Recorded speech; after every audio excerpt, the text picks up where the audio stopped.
ما د قدر وړ او محترم افغانانو د سپین بولدک موضوع چې زموږ ټول افغانان خفه کړي وو ولې د یو مجاهد په غیرت سره همدارنګه د نور مجاهدینو په غیرت کولو زموږ د ټولو افغانانو زړونه خوشحاله دي.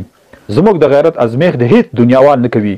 موږ هغه څوک چې همیشه مو غیرتمند ځان ثابت کړی دی. کله چې چاته موږ اخطار ورکو اخطار موږ بې ځایه نه بیو. زه د خپل ځاني له طرفه هغه مجاهد ته یو مینې نظامي سلامي کوم چې زموږ د ټولو افغانانو زړونه خوشحال کړ. په میډیاو کې راځي چې زموږ دا مجاهد دا مسلمان پاکستان غواړي. قسم په الله ز خپل بدن وجود زما د لاسونه دی ولچک کی ما دی ور وسپاري خو د دې مجاهد هغه د پخو قدمونو خاورم په والله په بالله کور پریدم.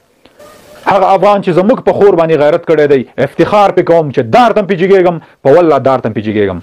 زما له طرفه ان شاء الله دته به د سرو زرو میډال ورکول کیږي او د افغانانو په ملاتړ به اخیستل کیږي ان شاء الله. بل خبر دا چې هغه د سرو خلو والا بیچارهګانو په پرلط باندې ځان شین کړو غر کې کړو خلک.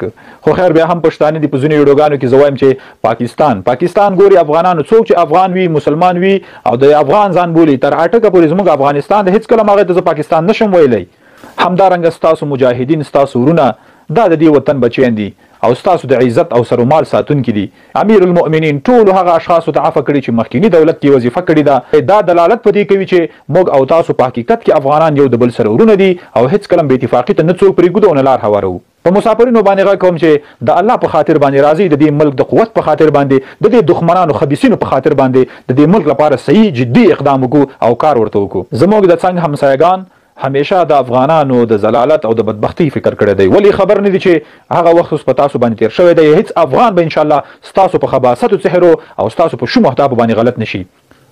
زه په خپل ځاني د ټولو افغانانو که داخل دی او که بیرون دي د پخو خاوریم ولې د دښمن لپاره د سترګو ازغایم د دې ملک د ساتنې په خاطر باندې جدي اقدامات کوو. نو الحمدلله بیا هم خوشاله یم. ټول افغانانو ته اطمینان ورکوو چې مجاهدین دومره نازوانه خلک نه دي چې خپل مجاهد هغو ته وسپاري. موږ په خپل عزت باندې غیرت کړی دی. ان شاء الله په لوړ غږ به وایو چې چا پروا نه کوو. السلام علیکم ورحمت الله.